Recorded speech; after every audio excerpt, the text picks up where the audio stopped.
malam minggu. Perkenalkan, nama saya Septian Rahman. Saya selaku pembawa acara pada podcast kali ini. Kami kedatangan bintang tamu yang sangat menarik, yaitu dari mahasiswa Akademi Farmasi Yarsi Pontianak dengan Abang Tesar Mahesa Putra. Betul.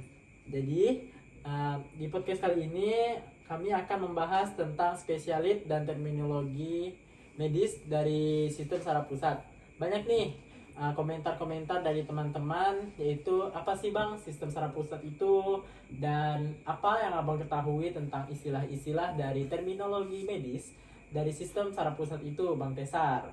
Nah, untuk hal yang lebih lanjut itu kita serahkan sendiri pada Bang Tesar. Nah, sistem saraf pusat atau SSP adalah bagian utama dari sistem saraf manusia yang terdiri dari otak dan sumsum tulang belakang. SSP ini berfungsi sebagai pusat pengendali utama untuk menerima, memproses, dan mengordinasikan informasi dari seluruh tubuh.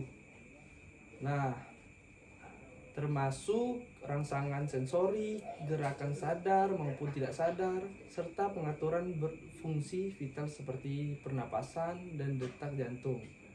Organ ini dilindungi oleh tengkorak, tulang belakang, dan lapisan selaput meninges untuk mencegah kerusakan. Nah, teman-teman, ada beberapa istilah-istilah medis sistem saraf pusat. Yang pertama itu adalah abdusen atau otot penggerak bola mata. Yang kedua itu adalah sensori spinal atau koordinasi gerakan bahu dan leher. Yang ketiga ada affection nerve atau saraf pembawa liupus ke otak. Yang keempat itu adalah badan sel atau penyedia bahan makanan. Yang kelima ada brain stem atau batang otak. Yang keenam ada cerebrum atau otak besar. Ada juga otak kecil, teman-teman.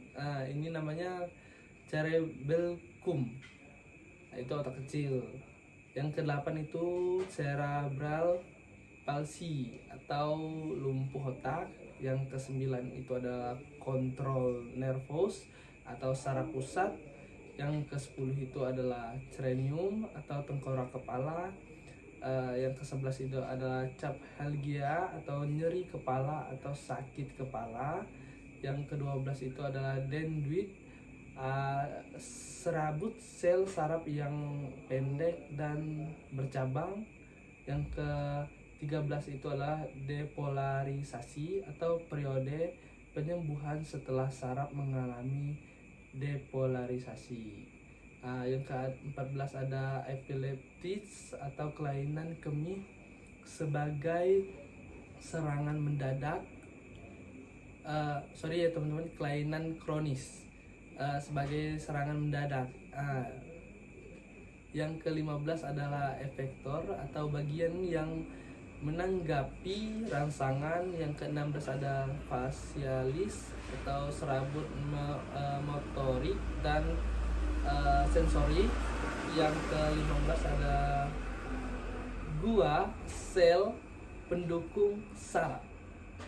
Yang ke-16 ada ganglia, kelompok saraf atau sel otak. Yang ke-19 Huntington, gangguan degradasi saraf progresif.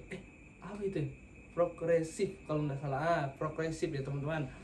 Sorry banget ini, agak soalnya baru pertama kali nih teman-teman masuk podcast. Lanjut kita ke sampai nomor berapa tadi? 20. Oh, sampai nomor 20. Yang ke-20 ada impuls atau rangsangan dari lingkungan luar. Yang ke-21 adalah waning freeze atau peradangan selaput otak. Yang ke-22 ada midbrain atau otak tengah. Yang ke-23 ada neuroglia, sel saraf, neuron unipolar atau sel saraf yang banyak memiliki satu saluran badan sel. Yang ke-25 itu adalah neuron, unit terkecil sistem saraf. Itu paling kecil, guys. Yang ke-26 itu adalah neuron bipolar atau eh, sel saraf yang badan selnya itu memiliki dua julukan. Nah, dendrit dan ekron. Nah, itu guys. Yang ke-27 itu neuralgia atau gangguan nyeri pada saraf.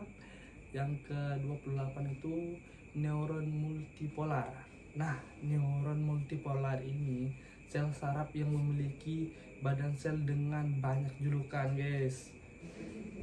Nah, yang ke-29 ini neuropati, gangguan fungsional pada eh, pada sistem saraf tepi. Nah, 30 itu neurotis, atau peradangan pada saraf tepi. Peradangan pada saraf tepi. Iya betul.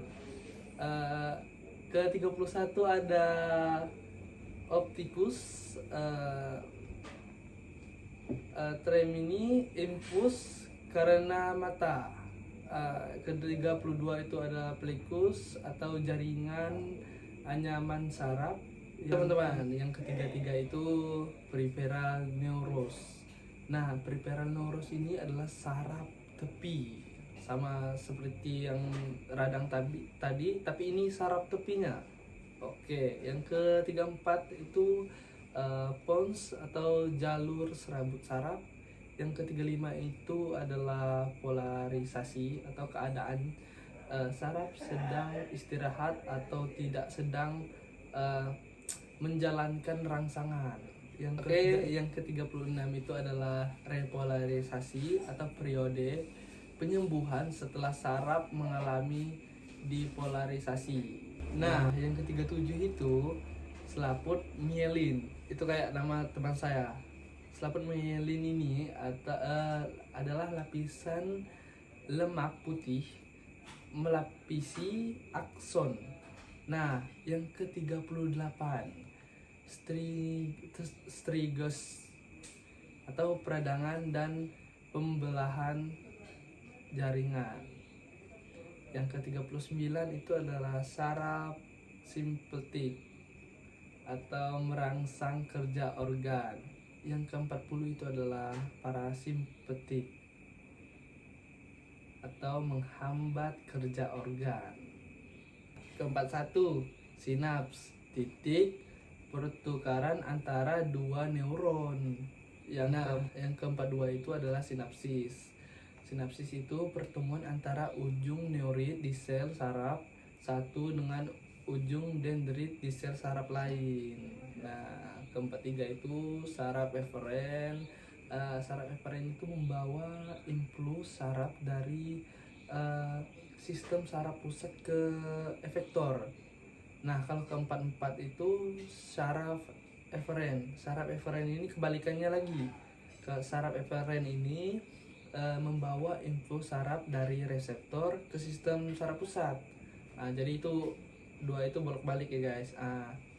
Yang ke-45 itu sistem kranial. Nah, sistem kranial ini saraf otak, kemudian saraf spinal. Nah, saraf spinal itu sumsum tulang belakang. Nah, yang ke-47 facunitas cerebral. Itu adalah peradangan pembuluh darah otak. Kemudian ada akson, serabut sel saraf panjang, kemudian ada apnea, hilangnya daya ingat, dan yang terakhir ini adalah nyotafia. Nyotafia adalah gangguan pada otot ditandai dengan reaksi lambat. Nah, guys, itu saja yang bisa saya sampaikan dalam istilah medis ini. Kurang lebihnya saya itu mohon maaf, soalnya ini pertama kali guys saya masuk podcast, jadi saya gugup. Kalau ada salah kata saya minta maaf ya guys. Oke, lanjut ke moderator. Teman-teman, mungkin sekian penjelasan dari Abang Pesar ini Mohon maaf bila terdapat kata-kata yang kurang berkenan dari beliau karena emang baru pertama kali ya Bang ya masuk di podcast ini ya Bang. Jujur, Oke, asli. semoga bermanfaat untuk kalian semua dan sampai jumpa di episode selanjutnya di podcast malam, Malam minggu. Minggu. Jangan lupa subscribe dan like, share, komen Komen. semuanya ya guys ya.